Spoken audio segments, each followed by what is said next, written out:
The U.S. sues Georgia Tech over alleged cybersecurity failures as a Pentagon contractor. A possible cyber attack may be causing outages at the Port of Seattle and SeaTac Airport. Microsoft will host a security summit following the CrowdStrike-induced global IT outage. And has naming and shaming countries sponsoring hackers done any good?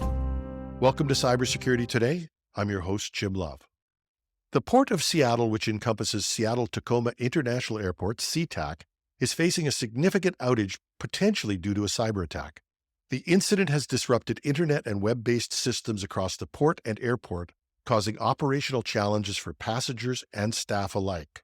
The Port of Seattle has acknowledged the outages in a social media post, stating that critical systems have been isolated as a precaution and efforts are underway to restore full service. However, no estimated time for resolution has been provided.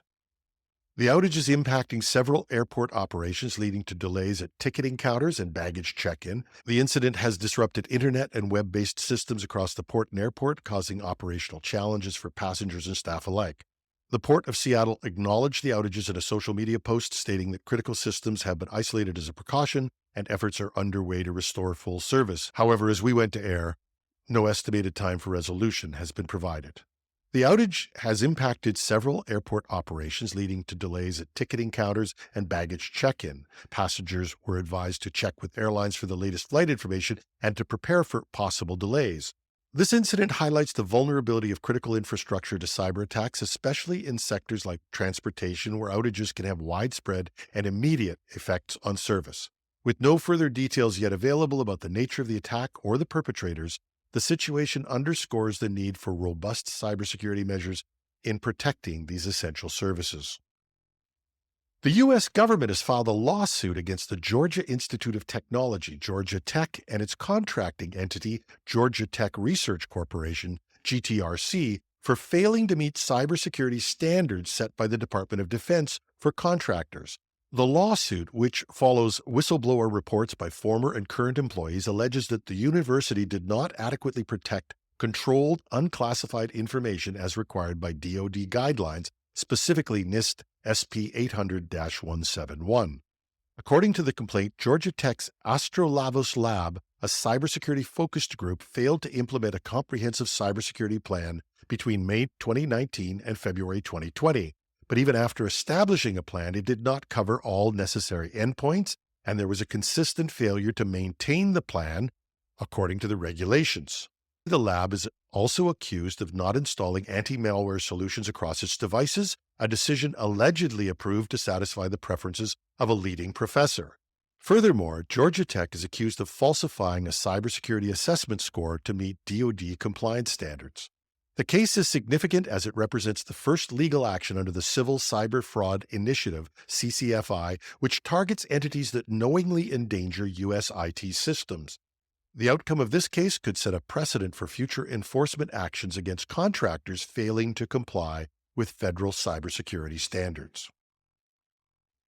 Microsoft is set to host a security summit on September 10th to address concerns about the resilience of the Windows operating system.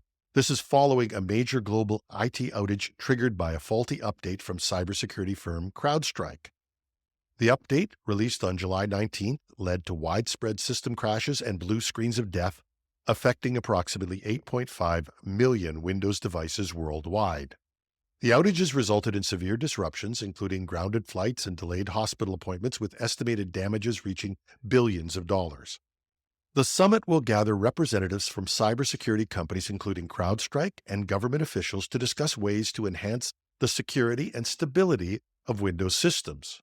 And under the heading of damned if you do and damned if you don't, critics are arguing that any changes by Microsoft would amount to a concession of shortcomings that the giant should have addressed sooner.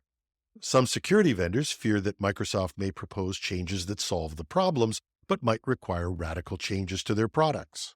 For example, Microsoft is reportedly considering several measures, such as blocking third-party software from accessing the Windows kernel, a move that could significantly alter how security software interacts with the operating system. The potential shift has sparked debate, as competitors fear it could disadvantage third-party security solutions in favor of Microsoft's own Defender product. Microsoft's previous commitments to the European Commission regarding equal access to its systems may further complicate the decision-making process. Analysts suggest that while restricting kernel access could improve system resilience, it may also limit the effectiveness of third-party security tools and reduce software compatibility, which has been a key factor in Windows' widespread adoption. In the world of cybersecurity, publicly attributing hacks to foreign adversaries has long been a key deterrent strategy for the United States. However, according to a piece in Axios, recent events suggest this tactic may be losing its effectiveness.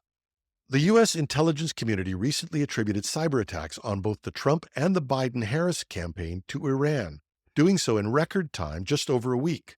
The quick response highlights improved analysis tools and partnerships in cybersecurity investigations. However, James Lewis from the Center for Strategic and International Studies notes, "You know it's them, and they know you're not going to do anything, so it really doesn't have any effect." Despite rapid attributions, we're seeing increased cyber activities from various state actors. Iran continues to target U.S. elections. China is infiltrating critical infrastructure networks. Russian ransomware gangs are extorting more money from U.S. companies, and more. But according to some, attribution still serves an important purpose. It can help garner support from allied nations for sanctions and joint investigations. It's also crucial for pursuing legal actions and addressing potential disinformation about election security. However, experts agree that attribution, sanctions, and indictments are no longer sufficient deterrents. David Kennedy, CEO at Trusted Sec, states, "At the end of the day, Iran is largely going to go unpunished for this, and it makes no sense for Iran to stop." The U.S. and its allies are faced with the challenge of developing more effective strategies to combat state-sponsored cyber attacks. As geopolitical tensions continue to rise, particularly in the Middle East, finding an effective response becomes increasingly crucial. The situation underscores the evolving nature of cyber warfare and the need for new approaches in international cybersecurity policy. And that's our show. You can find the show notes with links at technewsday.com or .ca. Take your pick.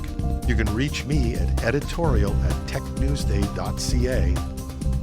I'm your host, Jim Love. Thanks for listening.